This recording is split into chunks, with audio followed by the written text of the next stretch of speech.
Good morning, everyone. Welcome to Monday Morning Business 101. My name's Steve Brown. With me this morning, I have Roland Shanganam, who is a chartered accountant. And today we're just going to be touching in terms of compliance with regards to some of the challenges that the plumbing fraternity have had.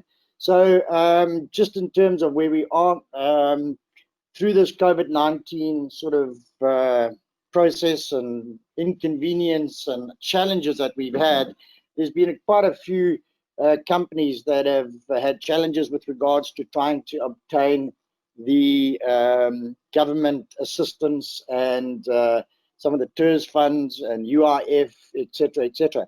So we just thought it would be good if we would just get Roland in just to have a brief chat in terms of the compliance and how we go about it, what the challenges are. So, morning, Roland, you in there? You just want to give an introduction in terms of who you are, and then we'll get cracking with the presentation. Good morning, everybody. I'm Roland Shanmugam. Thank you so much for attending this morning. A bit about myself. I've been in the profession for the past 12 years. I've worked in small, medium, large audit practices. I'm well versed with the tax legislation as well as IFRS for SMEs, and various other legislations that concerning business. And nevertheless, today we would like to assist you or provide you with advice and consulting going forward to assist you with all your challenges that you're facing with the various compliance issues such as UIF, WCA, tax compliance, and the completeness of being compliant. Completeness will be either secretarial or on your tax side. Perfect. Thanks, Roland. So again, one of the ones that's come up, Roland, is unemployment insurance fund contribution. So I think in terms of that, Roland, can you take us through in terms of, again, there's quite a few chaps that have been out there that either A, are not compliant, and what are the challenges in terms of becoming compliant? And the other one is obviously, which quite a few guys have had a challenge, is when they've submitted documentation. And I think based on the last one we had, there was about 45 or 50% of the forms were returned due to the fact that either they weren't filled in properly or whatever. So can you just maybe explain about that unemployment insurance fund contributions, and what are the challenges if you're not sort of compliant, and where could the risk be in terms of your company? Okay, cool. So basically, every single entity that pays salaries will have to be registered for UIF. Other than that, you cannot show salary wages on your trial balance as a whole. So, in other words, if you're paying a staff a certain salary, you have to withhold UIF portion for it, because it's a basic labor law that our country abides by. Now, coming towards the TERS application, if you registered for UIF prior to 15th of March 2020, they would have accepted your TERS application. But if you have registered after the 15th of March 2020, all applications has been disallowed, because TERS has got a legislation in place that states that only people that are priorly registered with the UIF unemployment fund can adhere and go ahead and claim the TERS for their staff. So Roland, in terms of where we are, so if a company out there is not registered with UIF, how do they go about getting that done? If they perhaps have a financial individual or somebody within it, I mean, is it a difficult task to go and get it done? And then would there be any implications in terms of penalties if you had to go and, for example, start registering today? Okay, thank you, Steve. For example, if you go and register today, there will be no penalties, because your registration date will start as of 1st of June 2020. But if you have to backdate your registration, like a month or 2 months back, then obviously there will be a small penalty which we have to pay when we're doing the submission. These things can be done online via U-filing, or you can fill the UI-19 and submit it via the various email addresses, which I can pop later after the session, and which I can give it to Steve, and Steve can pass it on to the people that attended today. It's very, very simple. Online is very simple. It's a 5-step process. It's extremely, extremely simple. Anyone can do the registration online. Thank you. Thanks, Roland. The other one is in terms of workman's compensation. Again, I was reading an article, and again, I think quite a few smaller companies that don't do the workman's compensation. So, and I think there's two in terms of what you can apply through, which is FEM and obviously through workman's compensation. So again, is this a compulsory, Roland, in terms of a requirement with the basic conditions of employment, or is it optional? And can you just explain a little bit in terms of that? Okay. Regarding workman's compensation, if you're a plumber, as we are talking to the attendees this morning, or any construction or building of that sort, you have to be registered with workman's compensation because it's a medical aid for staff under working conditions. And according to the Basic Employment Act, you have to be registered with workman's compensation. It's a guarantee that if your staff get injured on duty, they can go ahead and go visit a private institution and get the necessary medical treatment that they require. And the registration process for the workman's compensation is also a very easy process. You just have to have your company details, your documents in place, up to date, a latest bank statement, a gross pay for your salary staff for the past and future 12 months. So it'll be a 12-month projection and 12-month prior. And thereafter, we can lock and load and then get an assessment, pay the assessment, and they'll give us a certificate for the letter of good standing. Thanks, Roland. And then the other thing that I heard in terms of the workman's compensation, and maybe just to have a chat, I was reading an article over the weekend, and they were stating that if one of your employees contracted COVID-19 whilst in your employ and carrying out their duties, that you may be held liable to pay for their salaries in the duration of time that they recover. How would that affect in terms of that, Roland, if the individual wasn't and didn't have workman's compensation in place? What would be the scenario there? Okay, so basically the implications will be like a standard implication, whereas if you got no workman's compensation, you will have to pay the employee after he has received some funding from UIF when he has been affected by the COVID-19. But nevertheless, the person will get fined, in other words, like a 10% penalty, and then that person has to pay that person's salary who was affected. The employer will have to pay the employee's salary until the affection goes away. If you get what I'm saying over there.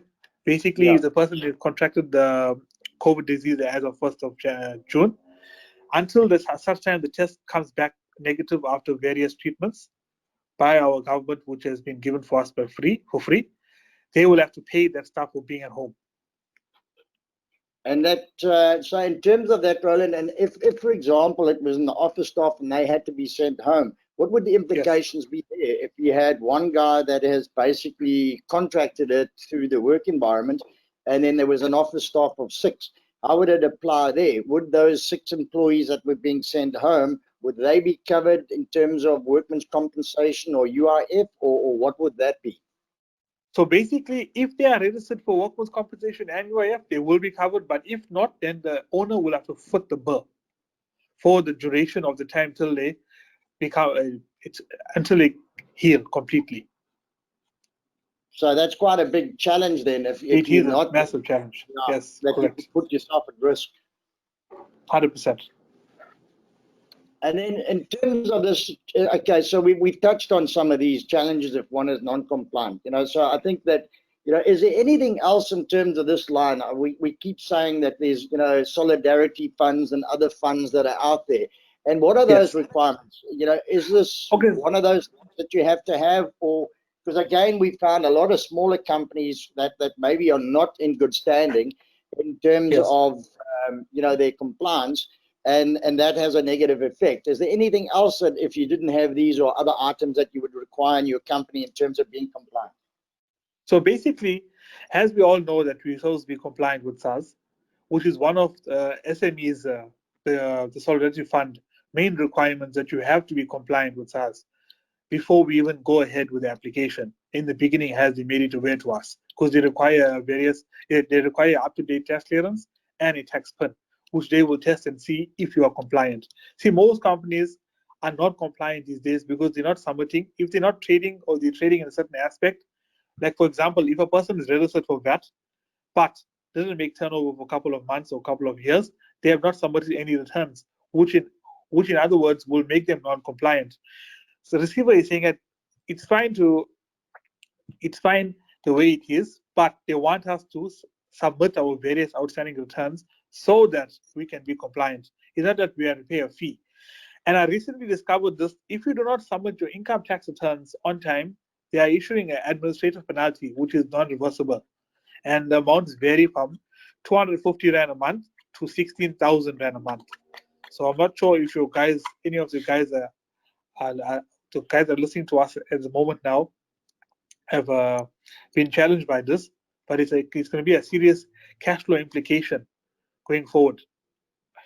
And I think, Roland, look, nobody likes talking about the tax man and everything else, but I mean, from what I've seen going forward is that, the consequences of obviously not being compliant and business as it was then, I mean, is certainly going to change. So if somebody, for example, was listening today and they were, had some shortcomings or hadn't done A, B, or C, what is the next step going forward? How do the individuals that want to do things correctly and ensure that should we ever, God forbid, have another COVID-19, that these companies are not putting themselves at risk? What would your sort of suggestions be in terms of that? My suggestion would be that they contact their accountants if they have an accountant. If not, they can go into the tax status on SARS e-filing if they have e-filing, and they can request for an up-to-date tax status on all the tax reference numbers, be it VAT, be it pay as you earn, be it income tax, provisional tax, withholding tax, dividends tax, donation tax, etc., across the whole board. Once they get the answer from doing these various tax updates, they can check thereafter to see if they can go ahead and approach the receiver. Maybe they can do a payment arrangement to get compliant, or submit all the outstanding returns, try and plead with the receiver to reverse the administrative penalty that's been charged to them, and then they can work their way forward with that. Or they can contact us. We'll be able to more than happy to assist them. Going forward, we can give them a tax update. We give them the charge out per how we're going to get each section up to date, and then we'll let them know going forward.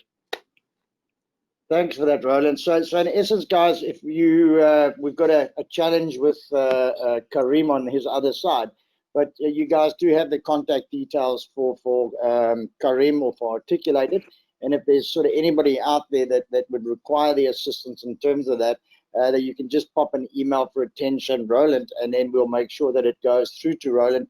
Obviously, Roland is based in Durban, but I'm sure he'll be able to assist in terms of guiding in the correct direction. So we've gone through that. How do I become compliant? So in terms of that, I know some of the individuals will be like, am I going to expose myself? Am I going to be penalized? What is that?